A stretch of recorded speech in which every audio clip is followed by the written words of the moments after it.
Buenas tardes, mi nombre es Blanca Zulema González Vargas.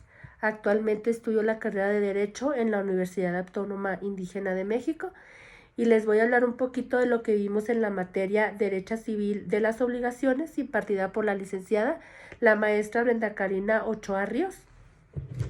Un poquito de lo que se habló en esta materia y de lo que yo pude investigar fue de las principales fuentes de las obligaciones, que son la definición y características del contrato, la declaración unilateral de voluntad, el enriquecimiento sin causa y el enriquecimiento ilegítimo. Todos estos nos hablan los artículos 1677 al artículo 1819, fue a los que yo les di lectura del Código Civil del Estado de Sinaloa. El artículo 1677, este acuerdo dice que es un convenio, es el acuerdo de dos o más personas para crear, transferir o modificar o extinguir obligaciones. Los convenios que producen o transfieren las obligaciones y derechos toman el nombre de contrato.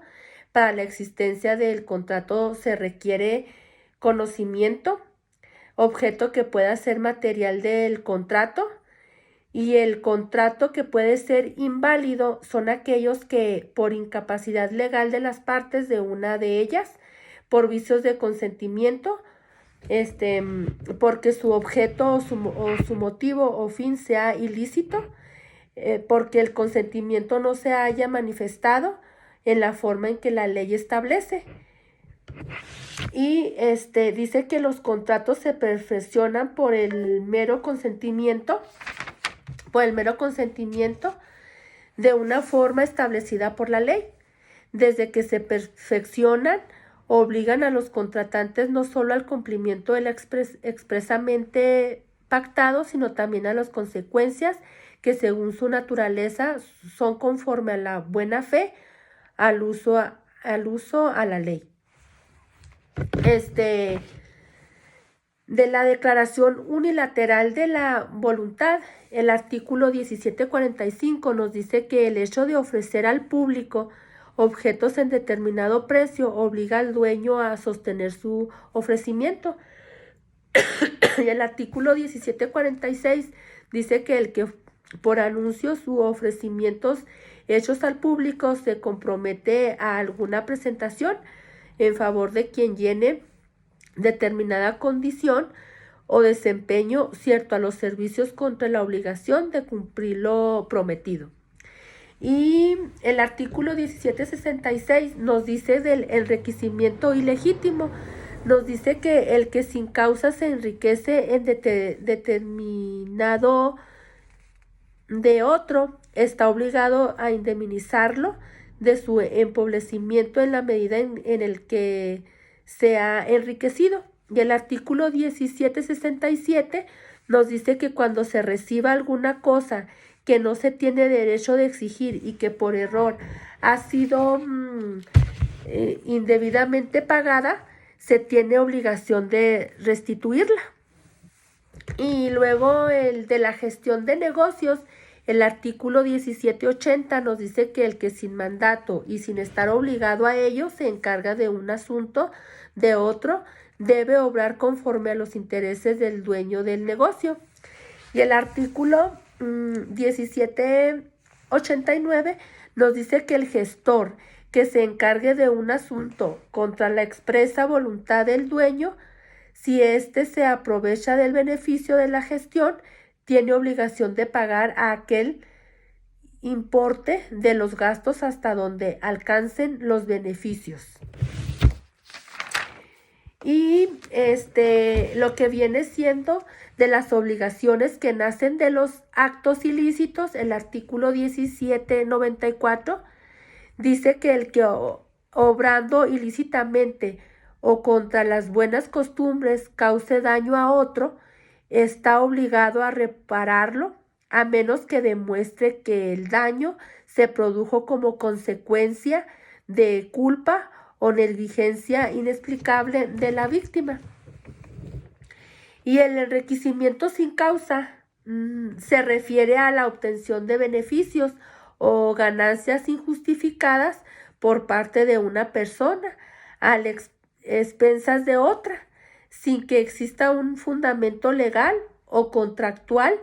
Para ello se caracteriza por ser un enriquecimiento indebido, sin causa justificada y sin contrapresentación válida.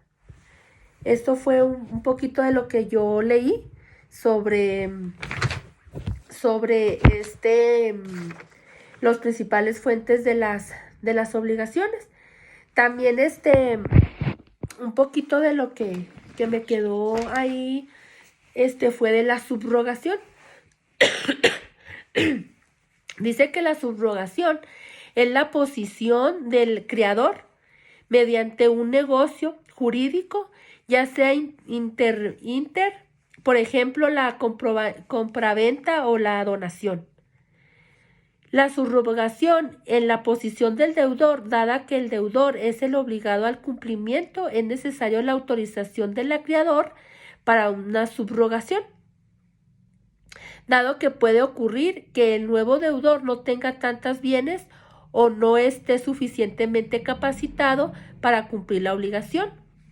No es necesario dicha autorización en caso de muerte del deudor si la subrogación es por herencia. Y dice el artículo 1940 nos hablaba de que la subrogación se verifica por ministerio de la ley sin necesidad de declaración alguna de los interesados. Y luego dice que cuando el que es acreedor paga a otro acreedor preferente, también dice que cuando el que paga tiene interés jurídico en el cumplimiento de la obligación, y cuando un heredero paga con sus bienes propios algunas deudas de la herencia, y otro es cuando el que adquiere un inmueble paga a un acreedor que tiene sobre él un crédito hipotecario anterior a la adquisición. Y el artículo 1941 nos hablaba también de la subrogación. Dice que cuando la deuda fuera pagada por el deudor con dinero que un tercero le prestara con ese objeto, el prestamista quedará subrogado por ministerio de la ley en los derechos del acreedor.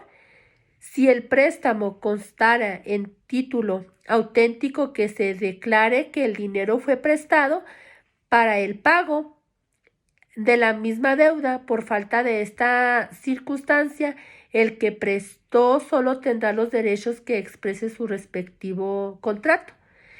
Y el artículo 1942 dice que no habrá subrogación parcial en deudas de solución indivisible. Y el artículo 1943 nos decía que el pago de los subrogados es diversas proporcionales del mismo. Entonces, bueno, pues es un poquito de lo que yo les puedo compartir sobre la subrogación. Muchas gracias.